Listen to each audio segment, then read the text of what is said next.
This is Zoe and welcome to Shifting as a System Part 5.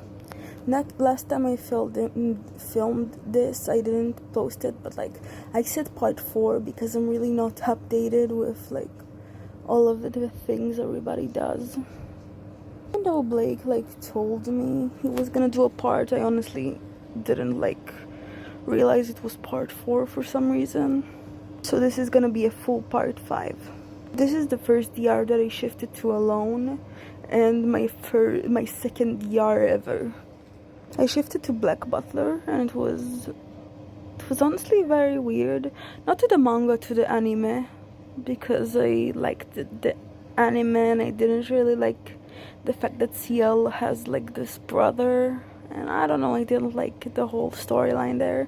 I really liked the ending when CL was a demon. It was very nice and interesting. So I shifted in as a girl, Isabel, but I went by the nickname Lisa. I know that the name is very similar to the other girl, but it was just how it was. I didn't really script anything, it was just how it was. And I wasn't the second main character or something, I was just there with that name.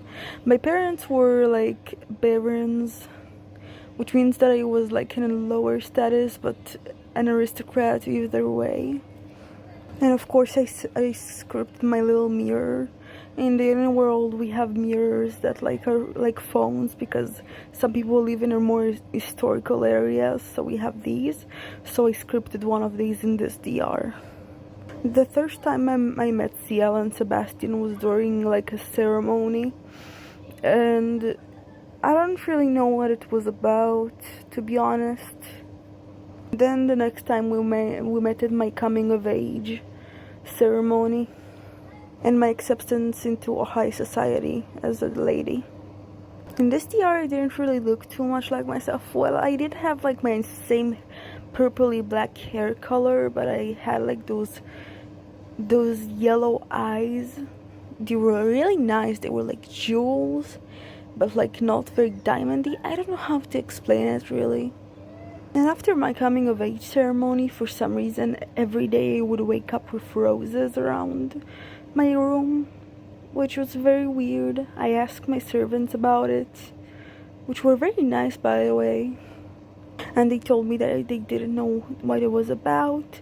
And I tried asking my parents, specifically my mom, because my dad was traveling because of business stuff, and my mom pretty much said that it was probably just a secret admirer and that I'd have nothing to worry about.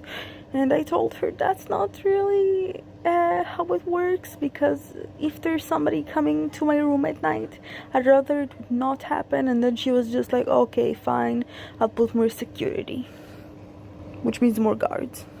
And that's how I pretty much met my lover. Every night I would wake up to certain noises around the room, and one day I had enough, and I didn't want to be scared under the blanket anymore.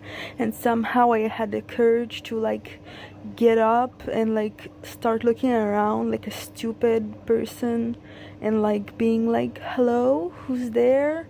Because for some reason it seems walking straight to death was the only option, which is really stupid, because yeah, but it was better than hiding under the blanket and being stabbed like that, you know.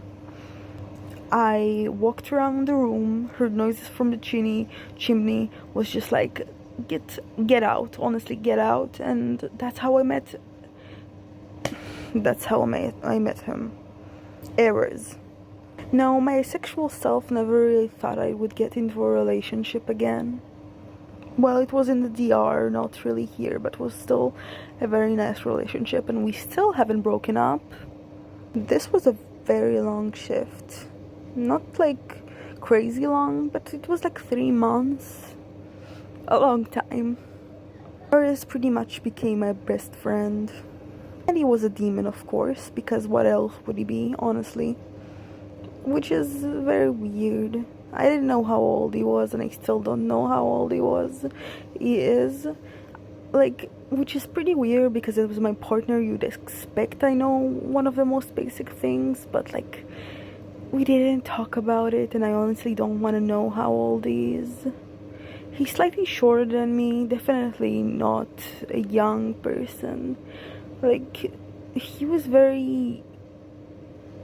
cute. He was very cute. He had like this silky smooth face, and like he had this porcelain skin, and he was super duper pale, which is a very stupid description. He was a noodle boy. He was very much a noodle boy, but it was very obvious that it was just a disguise, and that, I don't know, I just felt like his skin wasn't his, you know what I mean? I felt like he was like operating a skin suit, which, you know, that would usually be a deal breaker, but not for me. We pretty much, without my mom's knowledge, like went around our mansion and just like pretty much had cute little dates. Once we had a picnic, which was very nice.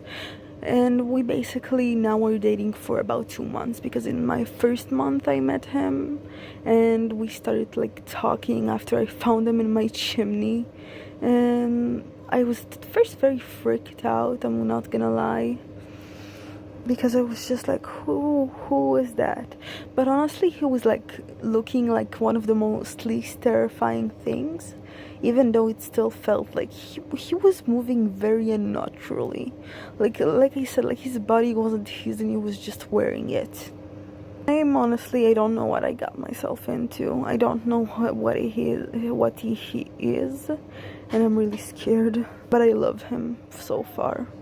I went to like banquets in that time, not a lot, like 2 of them after my coming of age ceremony. My coming of age ceremony was one of my first days that I got there into this DR.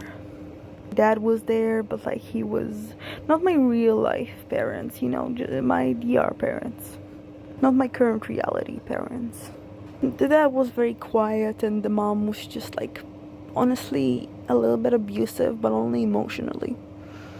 Like physically, she would never dare harm her, because like me in the DR, because I honestly looked really frail